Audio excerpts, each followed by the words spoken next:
দেখো বন্ধুরা, এটা হচ্ছে রাধা মাধবের মন্দির।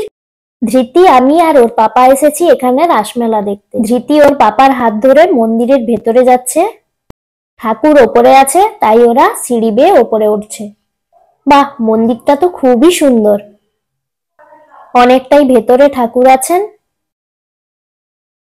ও বাবা, এখানে আরো একটা গেট আছে, তার ভেতরে গিয়ে ঠাকুর আছেন। ঠাকুর কোথায়? এবার একদম কাছাকাছি গিয়ে রাধা মাধবের দর্শন পেলাম। তারপর মন্দিরের ভেতরটা একটু ঘুরে ঘুরে দেখলাম। খুবই সুন্দর মন্দিরটা। এই যে সামনে, এটা হচ্ছে ঠাকুরের পালকি, এতে করে ঠাকুর এদিক ওদিক যান। পাপা ওদিকে চলো। আমরা মন্দিরের ভেতরে চারপাশটা ঘুরে ঘুরে দেখলাম। খুবই সুন্দর, এখানে অনেক মূর্তি আঁকা আছে। ওয়াও পাপা দেখো, এখানে কত ঠাকুরের মূর্তি আঁকা আছে। এই দেখো, এদিকে কালী মায়ের মূর্তি, মাম্মা, আর এদিকে রাম সীতার মূর্তি, আর এদিকে কি মূর্তি আমি জানি না। এখানে লেখা আছে দেখুন, হাত দেবেন না। যাই হোক, হাত দিচ্ছি না। আর এদিকে আছে চৈতন্য মহাপ্রভু, আর এদিকে চৈতন্য মহাপ্রভু জগন্নাথ দেবকে কিছু চাইছেন। মন্দিরের ভেতরটা চারপাশ ঘুরে ঘুরে দেখা হয়ে গেল। এবার আমরা মন্দিরের বাইরে বেরিয়ে এলাম। এই যে আমরা মন্দিরের উপরে আছি, দেখো নিচে কত লোকজন, ওখানে দোকানপাট বসেছে, মেলা হচ্ছে ওখানে। কতগুলো সিঁড়ি রে বাবা।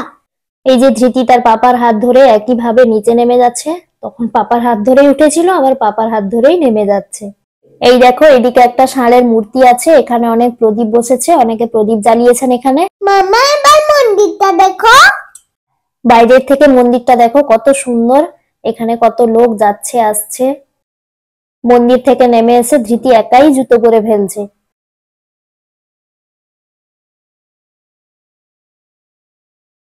এই যে চারদিকে কত রকমের খেলনার দোকান বসেছে। মাম্মা এদিকে তো কত খেলনার দোকান। মন্দির ঘোরা হয়ে গেলে ধৃতির বায়না, ও গাড়িতে বসবে। ওর পাপা ওকে গাড়িতে বসিয়ে দিল। দেখো ও কত আনন্দে গাড়ি চালাচ্ছে, খুব মজা পাচ্ছে ও। গাড়ি থেকে ও আর নামতেই চাইছে না, ও শুধু গাড়িতে বসেই ঘুরবে। গাড়ি থেকে নেমেই ওর বায়না আইসক্রিম খাবে, তাই তার পাপা তাকে আইসক্রিম এনে দিল। দুজন মিলে, পাপা আর মেয়ে মিলে আইসক্রিম খাচ্ছে। দারুন, পাপা বাবাস নেব।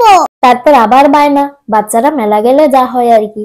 পাপার কাছে বায়না করলো বাবলস নেবে, তো পাপা তাকে দুটো বাবলস এনে দিল। বাবলস নিয়ে তার ওড়ানোও শুরু হয়ে গেল। ধৃতি আনন্দে বাবলস ওড়াতে লাগলো। আমার তো কত বাবাস বলছে। সব আনন্দের শেষে আমরা বাড়ি ফিরবো। ধৃতি তার পাপার হাত ধরে চলে যাচ্ছে। এইভাবে আমরা মেলা ঘোরা শেষ করলাম।